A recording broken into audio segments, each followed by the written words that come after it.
Hello and welcome to my YouTube channel pre exam training. दोस्तों, practice set 47 लेकर हम आपके सामने आ गए हैं, जो किसी भी प्रतियोगिता परीक्षा में कटअप पार करने के लिए बहुत ज़रूरी प्रैक्टिस सेट है। सब देखो सब सीखो, सबके लिए इम्पोर्टेंट है। आइए शुरू करें आज का पहला सवाल। बहुत इंपॉर्टेंट सवाल लिए गए हैं जो आपको बार बार प्रैक्टिस सेट में दिखेगा। सारे अच्छे सवाल हैं। आज का पहला सवाल है, 8 अगस्त 1942 की तिथि भारतीय इतिहास में महत्वपूर्ण है।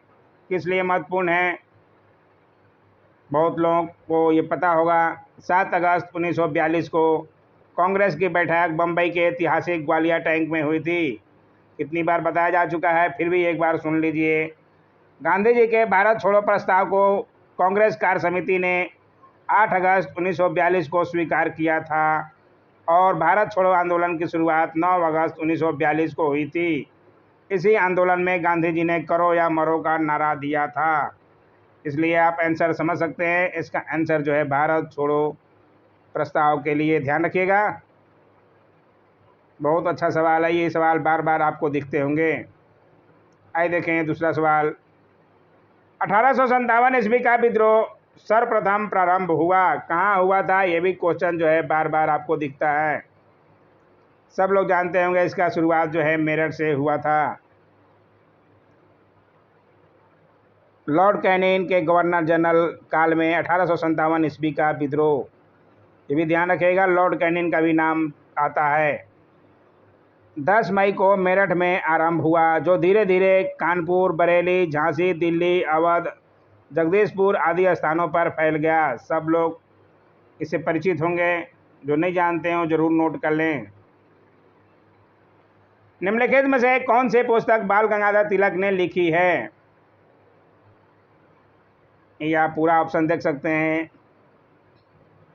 इसमें जो है गीता रहस्य, जब जेल में 6 साल के लिए गए थे तब ये लिखे थे बर्मा में। आइए देखिए अगला सवाल। 1885 ईस्वी में भारतीय राष्ट्रीय कांग्रेस का प्रथम अधिवेशन किस स्थान पर हुआ था? राष्ट्रीय कांग्रेस पे एक सवाल रहता ही है। एक लाइन में ही आपका कितने सवाल आ जाते हैं। कहाँ हुआ था, डेट भी पूछा जाता है। इसके संस्थापक कौन थे, पहले के अध्यक्ष कौन थे, पहली सभा के, सब क्वेश्चन पूछा जाता है। इसमें पूछ लिया है पहला अधिवेशन जो है कहाँ हुआ था। ये भी सब लोग जानते होंगे, मुंबई के गोकुल धाम तेज प्रताप संस्कृत कॉलेज के भवन में हुई थी। ध्यान रखिएगा। इसलिए इसमें जो है आपका बम्बई तो कहीं दिया नहीं है, इसलिए ऑप्शन ई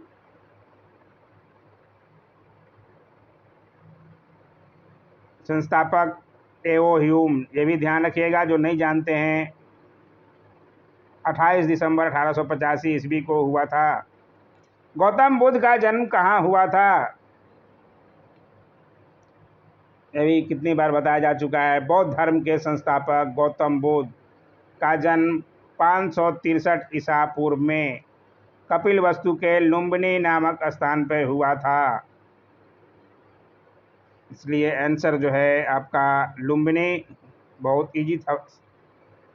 आइए देखिए अगला सवाल। कुछ इजी कुछ डिफिकल्ट ऐसे ही प्रश्न सेट बनता है दोस्तों। अच्छा लगे तो लाइक ज़रूर किया कीजिए। लाइक करने में कोई सोचना नहीं है दोस्तों ज़्यादा। बिहार का प्रसिद्ध नृत्य जाना जाता है। गरबा गुजरात का है, सब लोग जानते होंगे। इसमें बिहार का सबसे लोकप्रिय नृत्य जो है विदेशिया। ध्यान रखिएगा।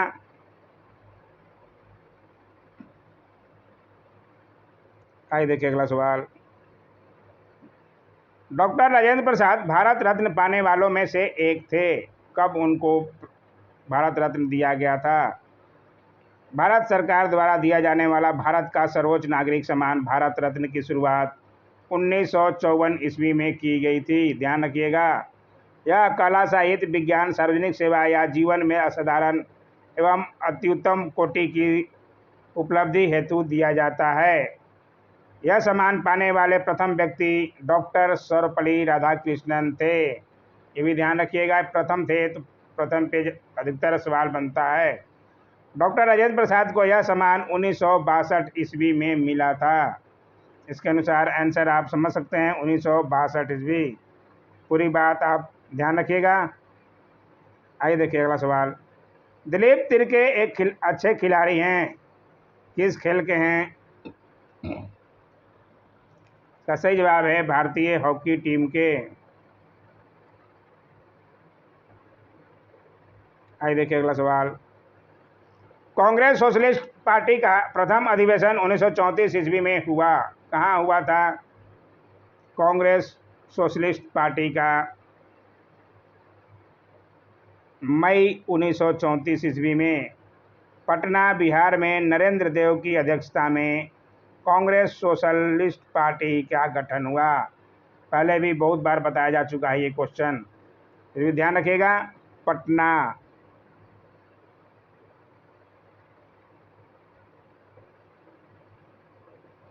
पटना बिहार में, बिहार के लिए तो इम्पोर्टेंट है ये, अधिकतर क्वेश्चन ये बीपीएससी में बार बार पूछता है, इसलिए मैं उस पर पहले भी बता चुका हूँ बहुत बार। निम्नलिखित में से कौन लोकसभा के अध्यक्ष कभी नहीं बने? इसमें से कौन लोकसभा के अध्यक्ष कभी नहीं बने? इसमें जो है सही जवाब डी, डॉक्टर जगन्नाथ मिश्र। ध्यान रखिएगा, बाकी सब जो हैं लोकसभा के अध्यक्ष रह चुके हैं। कलहन की पुस्तक का नाम क्या है? आप खुद सोच सकते हैं कितना बार ये प्रैक्टिस में आया है, यानी कितना इम्पोर्टेंट है ये। कलहन की प्रसिद्ध पुस्तक राज तरंगिणी। ध्यान रखिएगा।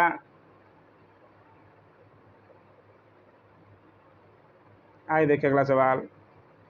अजातशत्रु के शासनकाल में प्रथम बौद्ध संगीति का आयोजन किस नगर में किया गया था? प्रथम बौद्ध संगीति अजातशत्रु के समय में कराया गया था। चारों बौद्ध संगीति पर अलग वीडियो ही बनाया हुआ है, फिर भी आप ध्यान से सुन लीजिए एक बार। प्रथम बौद्ध संगीति का आयोजन 483 ईस्वी में राजगृह में अजातशत्रु के शासनकाल में महाकश्यप की अध्यक्षता में हुआ था। प्रथम बौद्ध संगीति में बुद्ध के उपदेशों का संकलित कर उनका सूत एवं विनय नामक 2 पिटकों में किया गया था, इसलिए आंसर आप समझ सकते हैं राजगृह। दूसरा जो है वैशाली में, तीसरा जो है पाटलिपुत्र में अशोक के समय, और चौथा कश्मीर में। सारी बातें बताई गई है, ध्यान रखिएगा। अर्थशास्त्र पुस्तक का लेखक कौन था? बहुत अच्छा ये भी सवाल है, और ये भी कितनी बार आया आप खुद सोच सकते हैं। जो भी क्वेश्चन इसमें हैं लगभग सारे प्रैक्टिस सेट में कहीं ना कहीं आपको देखने को मिला होगा। सारे अच्छे सवाल हैं। सही जवाब कौटिल्य, चाणक्य कौटिल्य। ये तो भूलने लायक है नहीं, फिर भी जो नहीं जानते हैं वो ध्यान रखेंगे, कौटिल्य या चाणक्य भी कहा जाता है उनको। आइए देखिए अगला सवाल। पृथ्वीराज रासो नामक पुस्तक किसके द्वारा लिखी गई? सही जवाब है चंद्रवरदाई। चंद्रवरदाई ने पृथ्वीराज तृतीय थे जो चौहान वंश के का राज कवि था, जिनकी रचना पृथ्वीराज रासो है। पृथ्वीराज विजय नामक संस्कृत काव्य की रचना जयानक ने की थी। संस्कृत वाले जयानक ने की थी, लेकिन पृथ्वीराज रासो जो पृथ्वीराज कपूर कह रहे हैं, पृथ्वीराज चौहान जो पृथ्वीराज तृतीय थे उनके ऊपर लिखी गई चंद्रवरदाई द्वारा। ध्यान रखिएगा। आइए देखिए अगला सवाल। खिलजी वंश का प्रथम शासक कौन था? खिलजी वंश, गुलाम वंश के शासन को समाप्त कर 13 जून 1290 को जलालुद्दीन फिरोज खिलजी ने खिलजी वंश की स्थापना की। उसने किलोखरी को अपनी राजधानी बनाया था, ये भी ध्यान रखिएगा। इसमें आंसर जो है आप समझ सकते हैं जलालुद्दीन खिलजी। आइए देखिए अगला सवाल। निम्न में से कौन सा व्यक्ति इटली के एकीकरण से संबंधित नहीं था? इसका सही जवाब है मुसोलिनी। ध्यान रखिएगा, इटली के एकीकरण से संबंधित नहीं थे। बेनिटो मुसोलिनी इटली के एक राजनेता थे जिसने राष्ट्रीय वैश्विक पार्टी का नेतृत्व किया। यह फांसीवाद के दर्शन की नींव रखने वालों में से प्रमुख व्यक्ति थे। उन्होंने द्वितीय विश्व युद्ध में एक्सिस समूह में मिलकर युद्ध किया। वे हिटलर के निकटतम राजनीतिक थे। पूरी बातें आप समझ गए होंगे। आइए देखिए अगला सवाल। बृहत्तर यानी कि ग्रेटर हिमालय का दूसरा नाम क्या है? ये भी अधिकतर सब लोग जानते होंगे। हिमालय पर्वतमाला को 3 प्रमुख भौगोलिक खंडों में विभक्त किया गया है। हिमाद्री यानी कि बृहत्तर हिमालय, हिमाचल लघुत्तर हिमालय और शिवालिक यानी कि बाह्य हिमालय। यहाँ पे बृहत्तर पूछ रहा है। बृहत्तर हिमालय में 3 सर्वोच्च पर्वत माउंट एवरेस्ट, K2 और गॉडविन ऑस्टिन एवं कंचनजंगा आते हैं। इसके अनुसार आपका आंसर जो है बी हिमाद्री। आइए देखिए अगला सवाल। ज्वालामुखी के कप आकार के मुख को क्या कहते हैं? तो सही जवाब है डी क्रेटर। ज्वालामुखी क्रेटर जमीन में एक गोला आकार का गड्ढा होता है जो किसी ज्वालामुखी के फटने से बन जाता है। आमतौर से इस गड्ढे का फर्श समतल होता है और उसमें एक छेद से पिघले पत्थर, गैस और अन्य ज्वालामुखी पदार्थ उगलते हैं। आइए देखिए अगला सवाल। दुग्धजनक हार्मोन का स्राव कहाँ पर होता है? दुग्धजनक हार्मोन। इसका सही जवाब है ए पीयूष ग्रंथि। दुग्धजनक हार्मोन अग्रवर्ती पिट्यूटरी द्वारा स्रावित हार्मोन होते हैं। महिलाओं में यह प्रसव के बाद स्तन ग्रंथियों और स्तनपान के विकास को उत्तेजित करता है। ध्यान रखिएगा।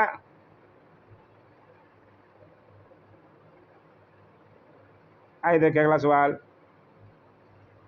विश्व में प्रथम महिला बिशप कौन बनी? प्रथम महिला बिशप। तो सही जवाब है रे मैरी एडेलियर।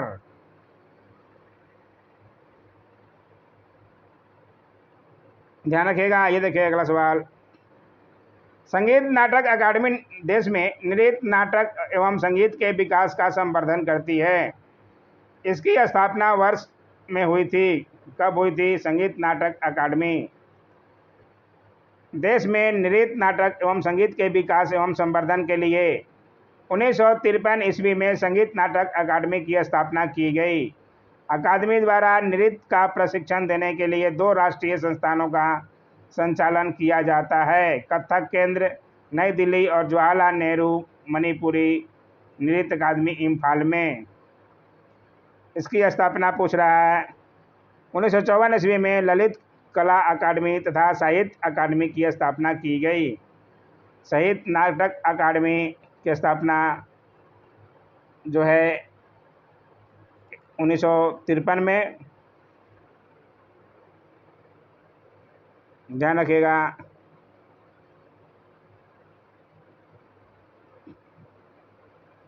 आइए देखिए अगला सवाल। गांधी जी ने भारतीय राजनीति में प्रवेश किया, कब किया था? किस आंदोलन से किया था? पूछ रहा।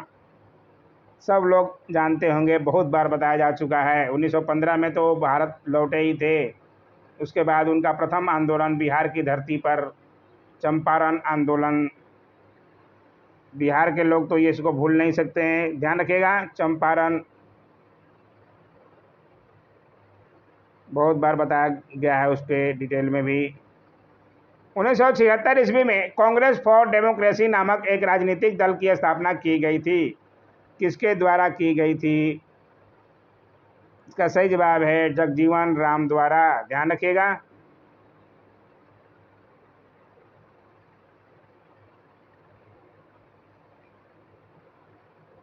आइए देखिए अगला सवाल। मुस्लिम लीग का प्रत्यक्ष कार्यवाही दिवस की घोषणा के द्वारा बिहार में पूर्ण हड़ताल हुई, कब हुई? डायरेक्ट एक्शन प्लान के बाद बिहार में पूर्ण हड़ताल कब हुई थी? डेट देख लीजिए। इसके अनुसार सही जवाब है 16 अगस्त 1946 ईस्वी। मुस्लिम लीग ने 16 अगस्त 1946 को प्रत्यक्ष कार्यवाही दिवस मनाया। इस दिन बिहार सहित पूरे देश में पूर्ण हड़ताल हुई। बिहार शब्द दे के यहाँ पे कंफ्यूज किया गया, पूरे देश में ही हड़ताल हुई थी, ध्यान रखिएगा। आइए देखिए अगला सवाल। जयप्रकाश नारायण ने अपनी जन सेवा के लिए मैग्सेसे अवार्ड कब प्राप्त किया? जेपी नारायण को मैग्सेसे अवार्ड कब दिया गया? बहुत इंपॉर्टेंट सवाल है। इसका सही जवाब है 1965 ईस्वी में, ध्यान रखिएगा। आइए देखिए अगला सवाल। कैगा, कैगा क्या है?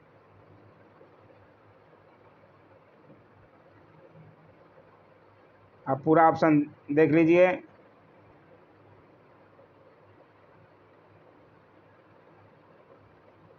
इसका सही जवाब है ए, ध्यान रखिएगा, मंगलोर के निकट है और यहाँ न्यूक्लियर विद्युत संयंत्र है,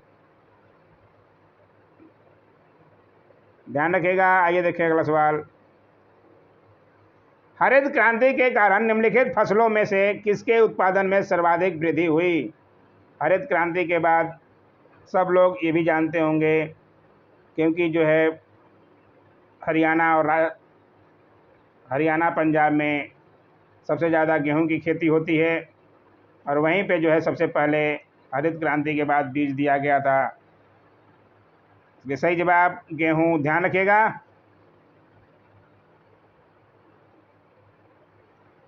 सिंचित भूमि के अंतर्गत शुद्ध बोई गई भूमि में से प्रतिशत के घटते क्रम में रखे गए राज्यों के सही क्रम को पहचानिए।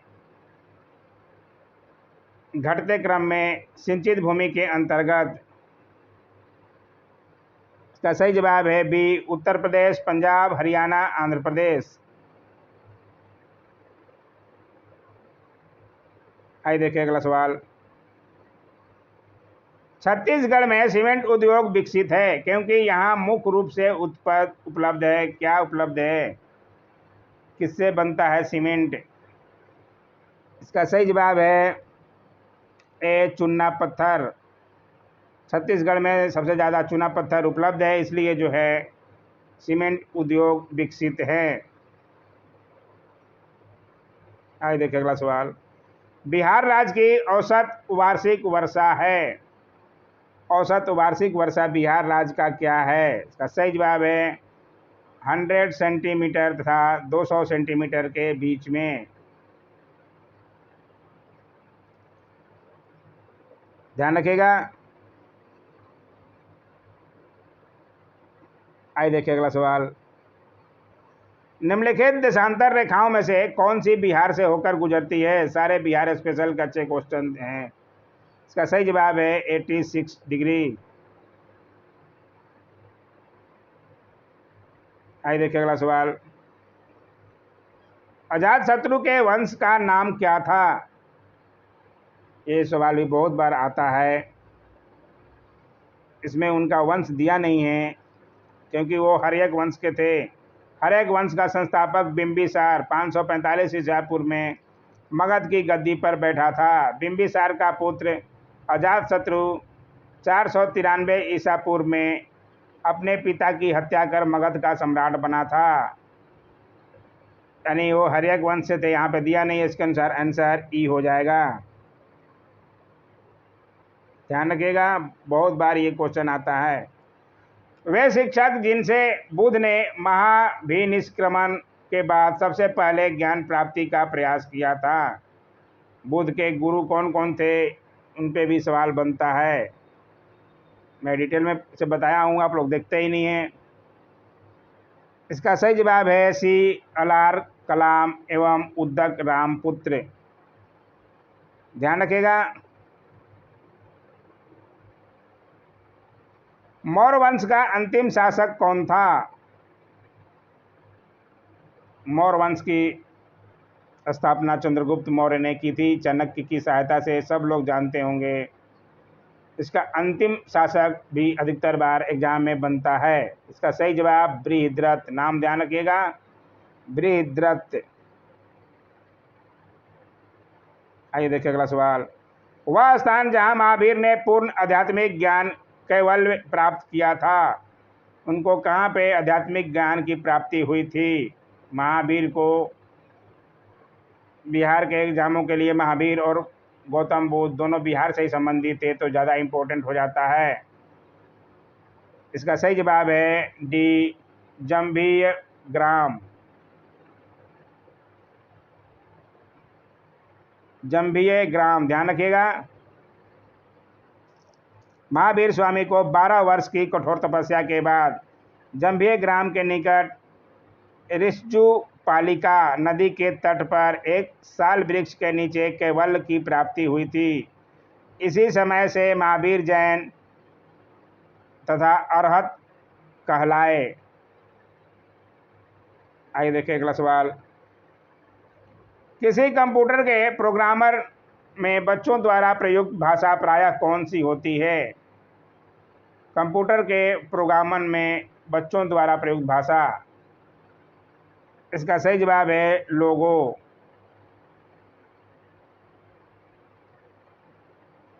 लोगो कार्यात्मक प्रोग्रामिंग के लिए इस्तेमाल किया जाने वाला एक कंप्यूटर प्रोग्रामिंग भाषा है। आइए देखिए अगला सवाल। एक सुवाह निजी कंप्यूटर जो आपकी गोद में रखने लायक छोटा सा होता है, क्या कहलाता है? एक सुवाहाया निजी कंप्यूटर, इसका सही जवाब है नोटबुक कंप्यूटर। सब लोग देखे भी होंगे नोटबुक कंप्यूटर। कोंडा तरक एक प्रोग्राम है, वह निम्न में से किससे प्रोग्राम का रूपांतर है? बहुत अच्छा सवाल है और इसका सही जवाब है सी, कोंडा तरन से मशीन तक, ध्यान रखिएगा। असेंबलर या कोंडा तरक का इस्तेमाल असेंबली भाषा में लिखे गए किसी प्रोग्राम को मशीन भाषा में अनुवादित करने के लिए किया जाता है। आइए देखें अगला सवाल। वह तकीम स्क्वायर कहाँ पर है जिसमें सन 1913 ईस्वी में गेजी पार्क के पुनर्विकास के विरोध में लंबा बहुसंख्यक प्रदर्शन हुआ था? 1913 में हुआ था प्रदर्शन बहुत ज़्यादा। तकीम स्क्वायर, तकसीम स्क्वायर इस्तांबुल तुर्की के यूरोपीय हिस्से में स्थित एक चौक है जिसे आधुनिक इस्तांबुल का हृदय माना जाता है। यह अपने रेस्टोरेंट, दुकानों और होटलों के लिए विश्व प्रसिद्ध एक प्रमुख खरीदारी, पर्यटन अवकाश चौक है। ध्यान रखिएगा कहाँ पे है? इस्तांबुल। इसके अनुसार आंसर आपका डी, इस्तांबुल। इस्तांबुल कहाँ पे है? तुर्की। आइए देखिए अगला सवाल। विश्व के आधे से अधिक कहवा का उत्पादन होता है, यानी कि सबसे ज़्यादा कहवा का उत्पादन कहाँ होता है?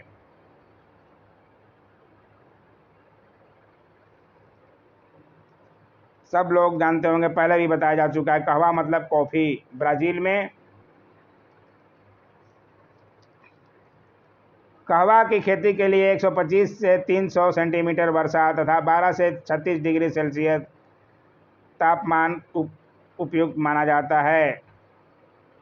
सबसे ज़्यादा कहवा जो है ब्राज़ील में। आइए देखिए अगला सवाल। जापान में औद्योगिक विकास के लिए निम्नलिखित कारकों में से कौन सा उत्तरदायी नहीं है? अब पूरा ऑप्शन देख सकते हैं। इसका सही जवाब है बी, खनिज संसाधनों की बहुलता। ध्यान रखिएगा। आइए देखें आज का लास्ट सवाल है। 42 सवाल लिए गए हैं। अलाउद्दीन खिलजी के आक्रमण के समय चित्तौड़ का शासक कौन था? बहुत अच्छा सवाल है ये। इसका सही जवाब है राणा रतन सिंह। ध्यान रखिएगा, बहुत अच्छा सवाल है ये देखिए आंसर के दिया गया। आपको चाहिए तो टेलीग्राम से ले सकते हैं। कल के क्वेश्चन में कुछ आवाज़ नहीं आया था, मैं उन क्वेश्चन को लेके वीडियो में कभी डाल दूंगा उन क्वेश्चन को, आप चिंता ना करें दोस्तों। आज का वीडियो आपको कैसा लगा? अच्छा लगा होगा तो लाइक ज़रूर कीजिए। क्यों नहीं अच्छा लगेगा दोस्तों, इतनी मेहनत करते हैं। और सबसे ज़रूरी बात, चैनल को सब्सक्राइब नहीं कर रहे हैं, कर लीजिए। Thanks for watching my YouTube channel.